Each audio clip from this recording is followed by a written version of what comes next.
Alors bonjour, la capsule numéro 12 porte sur la méiose.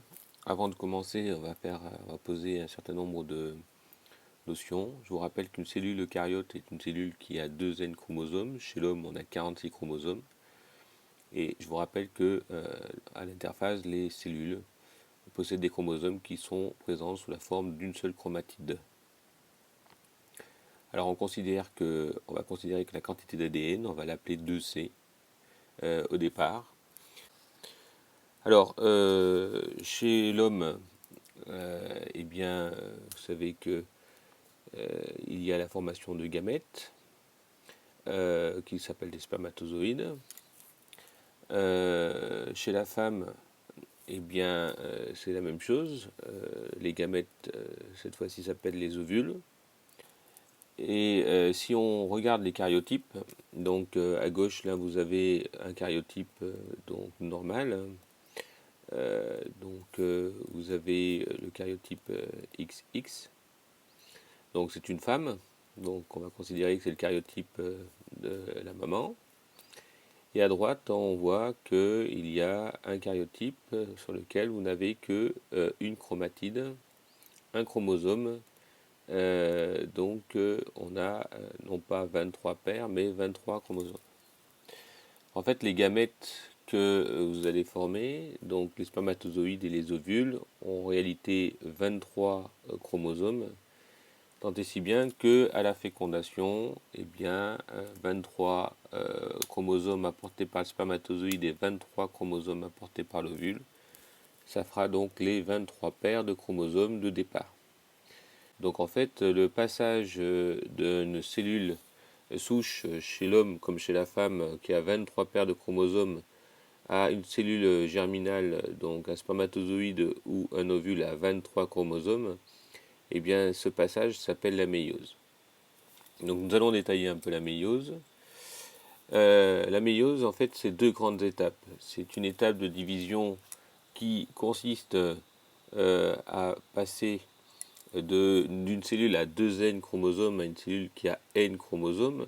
C'est ce qu'on appelle la division réductionnelle. En fait, on va passer d'une cellule qui est diploïde à une cellule qui est haploïde. Elle aura une quantité en fait de 2 N chromosomes et de 2 C d'ADN à une cellule qui va être haploïde, qui aura N chromosomes mais 2 C d'ADN.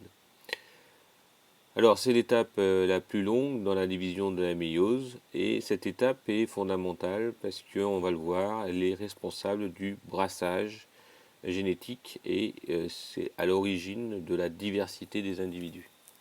Puis la deuxième grande étape que nous allons voir, c'est la division équationnelle qui consiste à passer des cellules qui sont haploïdes à des cellules qui sont haploïdes toujours. Donc on aura toujours le même nombre de chromosomes, grand N, mais cette fois-ci on va diviser par 2 la quantité d'ADN. Donc on va passer d'une cellule haploïde de N à 2C à 4 cellules haploïdes N à C d'ADN.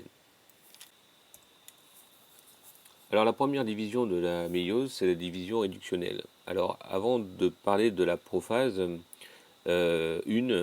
il faut rappeler que pendant l'interphase, il y a eu duplication de l'ADN, de la chromatide. Donc chaque chromosome va se retrouver avec 2 chromatides reliées par leur centromère. On va également dupliquer les centrioles. Ces centrioles vont migrer au cours de la prophase, une de part et d'autre du noyau. L'enveloppe nucléaire va disparaître. Au cours de cette prophase, il se déroule un processus très important. C'est que les chromosomes vont s'apparier pour former ce qu'on appelle des tétrades, des bivalents. Et au niveau de ces bivalents, il y aura des échanges chromosomiques. C'est ce qu'on appelle un brassage intrachromosomique. C'est-à-dire qu'ils vont s'échanger des portions de chromatides. Et ça, c'est possible grâce à des mécanismes qu'on appelle des crossing over. Voilà, donc là, à ce niveau-là, c'est un phénomène très important qu'on appelle le brassage chromosomique. Donc voilà, donc disparition de l'enveloppe nucléaire, migration des centrioles, progressivement mise en place du fuseau mitotique au moment de la prophase numéro 1.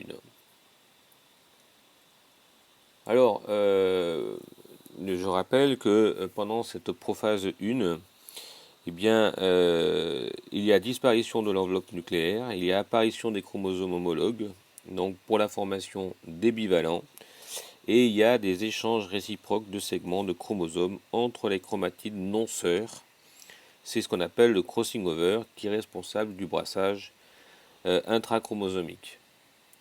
Donc pendant la prophase, on peut distinguer très clairement des figures de chiasma, donc qui symbolisent un petit peu, enfin, qui révèlent les échanges de matériel génétique. Alors passons donc à la métaphase. Donc les chromosomes, les bivalents, vont se disposer aléatoirement, et ça c'est un terme très important, au niveau du fuseau métotique. C'est-à-dire que aléatoirement, les chromosomes vont se disposer de part et d'autre de ce fuseau mitotique et de façon aléatoire, tant et si bien qu'il y aura un brassage dit interchromosomique et il y aura toutes les possibilités de formation de cellules par la suite. Alors, le bilan, c'est que il y aura une disposition des bivalents au niveau de l'équateur, donc de la cellule. Et attention, il faut bien comprendre que les chromosomes homologues se répartissent de part et d'autre du plan équatorial et non pas sur le plan équatorial. Et les chiasmas se situent sur le plan équatorial. La disposition des chromosomes est aléatoire. Je m'explique bien, c'est que vous savez que vous avez un chromosome qui vous vient du père, un chromosome qui vient de la mère, et il y aura une disposition aléatoire. Ici, vous voyez, hein, arbitrairement, on a mis un chromosome bleu d'un côté et rouge de l'autre, et il y a toutes les combinaisons possibles, et c'est un brassage dit interchromosomique. Alors ensuite, pendant l'anaphase, il se produit une disjonction de tous les chromosomes homologues et qui vont rester répliqués et il y aura une migration polaire. Donc ce qu'il faut bien comprendre, c'est qu'ici, vous notez bien que ce sont les bivalents qui se séparent et il y a rupture des chiasmas. Et donc en fait, ce sont les chromosomes avec deux chromatides qui vont se séparer au moment de cette anaphase 1. Donc on va passer d'une cellule qui a 2 N chromosomes à une cellule qui en a plus que moitié moins, donc N chromosomes. Alors l'essentiel qu'il faut bien comprendre au niveau de l'anaphase, vous pouvez le noter ici, c'est qu'il y aura une séparation des chromosomes et rupture des chiasmas, et donc séparation des bivalents. Et chaque chromosome va conserver ses deux chromatines. Alors, pendant la télophase, eh bien, la division de la cellule se termine. On passe en la création de deux cellules qui sont haploïdes, N, et qui sont non identiques. Et je vous rappelle que pendant la mitose, on parlait de cellules qui étaient identiques. Là, on parle bien de cellules qui sont non identiques parce qu'elles ont subi un brassage intrachromosomique et un brassage interchromosomique pendant cette première méiose.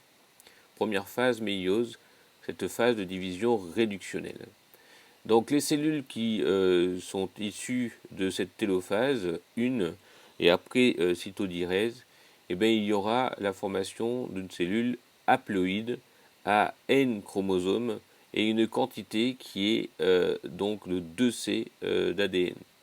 Alors, petite précision, au cours de cette, précédemment la méiose, la division réductionnelle, au cours de l'interphase, il y a eu duplication de la quantité d'ADN.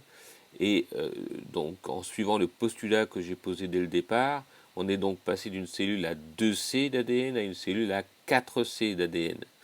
Et comme on a réduit la quantité de chromosomes, on repasse d'une cellule à 4C à une cellule à 2C d'ADN à la fin de cette méiose 1. Alors, ce qu'il faut retenir de la télophase numéro 1, c'est donc la reformation du noyau. Les chromosomes vont se décondenser. Chaque chromosome va présenter deux chromatides. on aura perdu la moitié des chromosomes, on passe bien d'une cellule à 2 N chromosomes à une cellule à N chromosomes. Mais chacun des chromosomes ayant conservé les 2 chromatides, on passe d'une cellule qui est à 2C d'ADN à une cellule qui reste à 2C d'ADN.